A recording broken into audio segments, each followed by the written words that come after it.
We were once in Lothern, capital city of Ulthuan and home of the High Elves. Proud people they are. We were protecting a caravan on its way to Ulthuan, the land where the Aesir reside, an island as beautiful as its residents, created just for them by the Old Ones, if the legends are to be believed.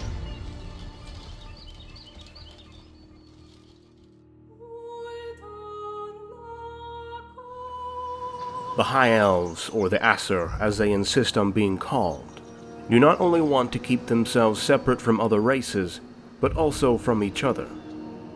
Because Ulthuan is still divided into 10 different kingdoms, despite only having one king, the Phoenix King.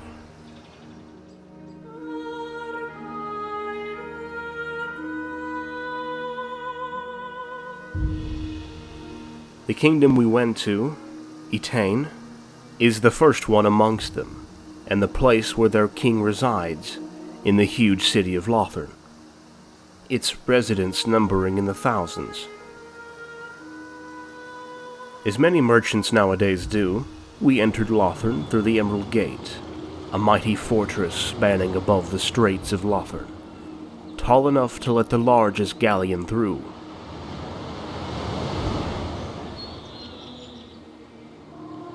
The gate was guarded by the Glittering Tower, guarding the way into the largest harbor our eyes had ever seen. One of the elven guides took us around the city and showed us all its wonders. We walked down long, busy cobbled streets in the light of magically lit lamps. Wherever we looked, there were great works of craft, beautiful facades, flowing fountains, imposing statues sculpted in a way so skillful that one could almost mistake them for living beings. We were led, however, into a quarter that looked much less imposing. It was full of men and dwarves, and the only thing that could be heard was the haggling of merchants. The Aesir seldom socialize with us men, but their merchants are not like this, perhaps because it would make bad business. Here we were shown our dwelling for the night. Our elven guide explained to us that we cannot leave the foreigners' quarter without special permission. He said there is much to see in Lothern and beyond that we will not have the privilege to. Like the Watch Hill where duelists face each other in the Circle of Blades, or the Winter Gardens, which in the due seasons are filled with fantastical magical creations of incomprehensible beauty.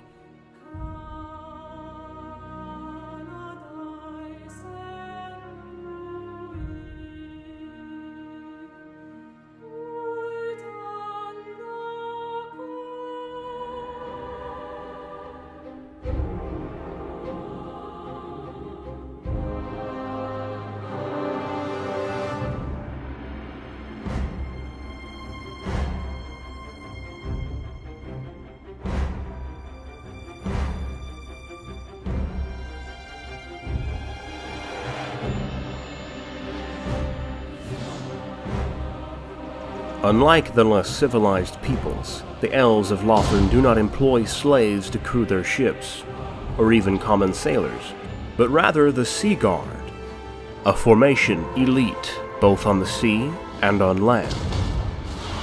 The Lothern Sea Guard stands 10,000 elves strong. They are master navigators, and every one of them is capable of both steering and defending the ship with an unmatched proficiency.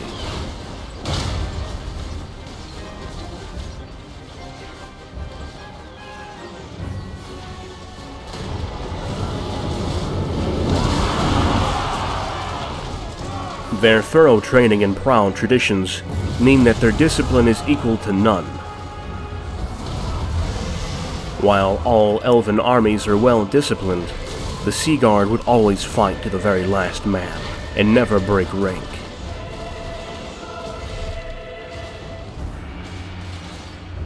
They advance in an unbreakable shield wall, upon which any charge breaks like a wave upon a rock. They can be used to secure the beachhead of any shore, often serving as the vanguard of the elven host, capable of employing any tactic necessary to keep the enemy away until the rest of the army arrives. This is thanks to the fact that they are skilled both with the use of spear and bow. In neither are they surpassed by the spearmen nor archers of most other armies, as the Sea Guard is expected to perform in archery as well as any archer, and in the spear wall as well as any spearman.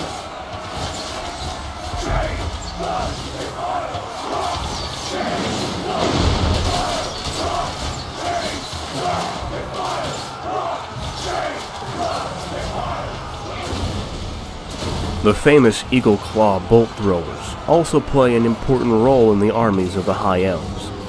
The Lothern Sea Guard are also well trained in the use of this deadly war machine. Thanks to their tactical flexibility, not only do the Sea Guard serve as ship crew or sea infantry, they also guard the walls of Lothern with the spear, bow, and shield, and are experts at employing the powerful Eagle Claw bolt throwers. Long elven lives being well suited to learning the many crafts of warfare.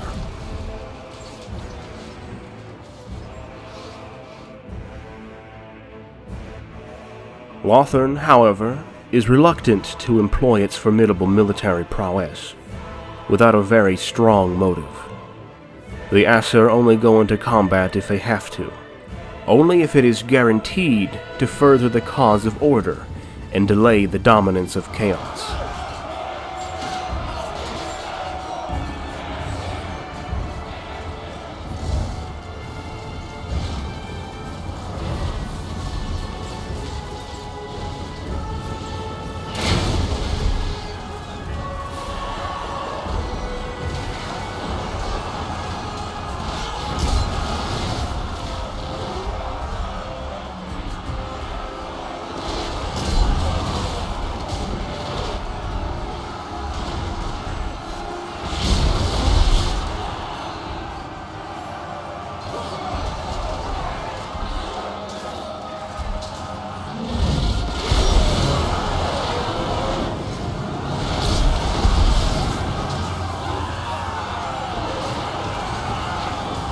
They would rather commit themselves to what they treasure more than bloodshed: grace, beauty, knowledge, conveyed through art and philosophy.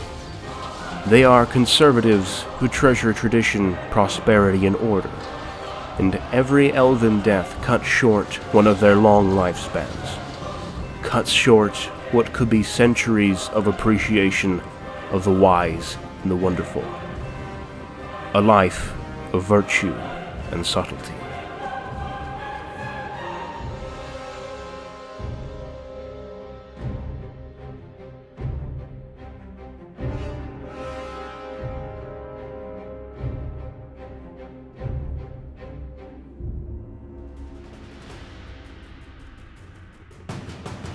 On this channel, we are putting together narrative Total War cinematic battles and Warhammer lore videos. A special thank you goes to our Patreon supporters who help us in the making of more content. You can also directly support the channel through Patreon. Find the link in the description below. Make sure to subscribe and hit the notification button to be the first to watch the next video. Thank you for watching and see you on the next one.